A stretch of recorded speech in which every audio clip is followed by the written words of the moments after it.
Hey there, welcome to another Slightly Redneck video. You might notice I'm working in the kitchen today. Yesterday was butcher day. I had to send a few rabbits to a freezer camp, so today I'm having liver and onions for dinner, and I thought I'd show you guys how I cook that. So stick around, we're going to get right into it. Alright, first things first, let's run through the ingredients list real quick. You're going to need some onions, of course. You're going to need liver. I've got the liver of 3 rabbits right here. This is only about a ½ pound of liver. This recipe will work with beef liver. Just scale it up for the size, for the weight, you know, whatever. And I'm not, this isn't a recipe that I work on exact measurements. So I went and pulled, I don't know, 2 onions from the garden, sliced them up. I like them in big slices like this.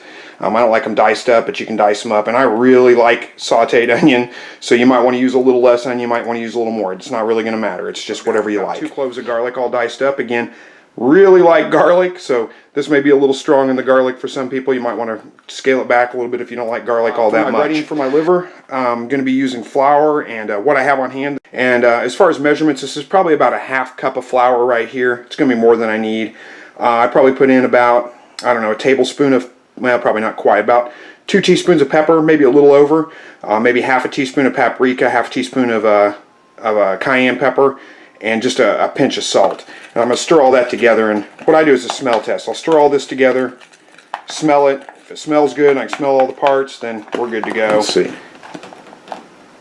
Yep, smells pretty good, so that's what I'm going to use. And again, if you like a little bit more spice, add more cayenne. If you know, whatever it is that you like. But salt, pepper, garlic, you can't go wrong with that. That would make a good mix.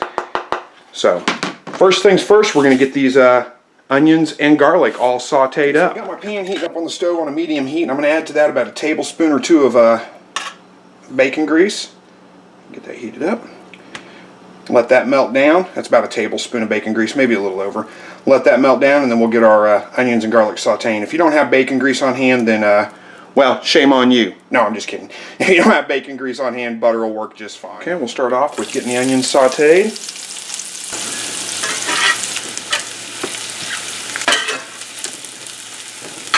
Alright, so these onions are starting to caramelize. They're pretty soft now, so oh boy, they smell fantastic.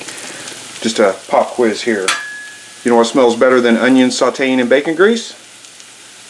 Onions and garlic sauteing in bacon grease. So let's go ahead and add our garlic into that. This garlic won't take all that long, so I'm just going to stir it in and let it saute for a few minutes till it gets good and aromatic. Whew, smells fantastic. Alright. These are starting to caramelize quite a bit. The garlic's all cooked down, so I'm going to get the onions and garlic out of here. Just set them in a bowl or something off to the side for right now, and we'll come back to those once we get our liver going. Alright, so like I said, I'm using rabbit liver today, but this will work whether you're using rabbit or beef liver.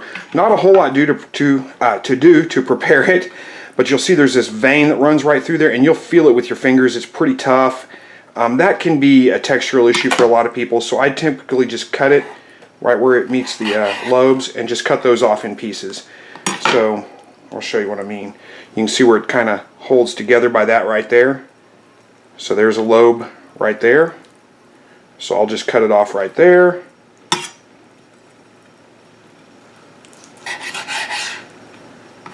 And then I'll do the same thing on the other side and cut this out. Okay, so to bread them is pretty easy. We're just going to dredge them in the flour, just like so, and then they're ready to go. Okay, we're about ready to cook our liver here. I think I'm going to add just a tad bit more bacon grease to that, maybe ½ a tablespoon. I want just a little bit of grease. Get off there. A little bit of grease in the bottom here is starting to run a little bit low. Alright, then we're just going to add our liver to the pan. And we're just going to cook it. It's not going to take very long to cook, especially since this is rabbit liver. It's awful thin. If you're even using beef liver, it may take a little bit longer, but for the most part, it's a pretty quick cook. We're just going to let it cook for a couple of minutes on that side until it gets good and browned. And you should be able to see it. I don't know if you can tell on camera, but it's starting to brown up the edges, up to the top. So that means it's probably ready to flip over. We'll flip it over and let it cook on that side. That one's not quite ready. There we go. You don't want to overcook liver. I know if you're squeamish about this stuff, it seems kind of gross, but you overcook it and it's going to get all rubbery and it's going to have a terrible texture, and nobody's going to like it. And that may be one of the reasons why people think they don't like liver, is from overcooking it.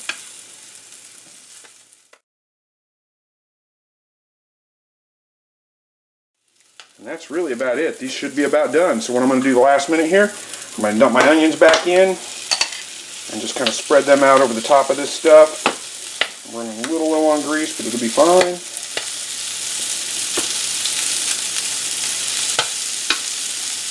And give those just a minute or two more, and then they're ready to come off.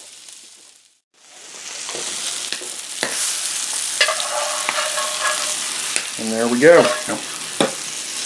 So nice, even color, just almost pink, but not quite pink all the way through. That's about how you want it. Alright, hey, thanks for watching this video. I hope you enjoyed that. I will say something, if you're somebody that typically doesn't like liver, rabbit liver is much, much milder than any other kind of liver. It's one of the best that you can eat. If you don't like liver too much, you can try soaking it in milk for a couple hours before you cook it, and it'll take out what people call the bitterness of liver. I've never noticed a bitterness in it before. I grew up on this stuff. I love it. But if you don't like it, that's a trick you can use to make it maybe a little bit more palatable for you. So hopefully you learned something today. Hopefully you try this out. Let me know what your variations on this recipe are. And thanks for watching. As always, God bless.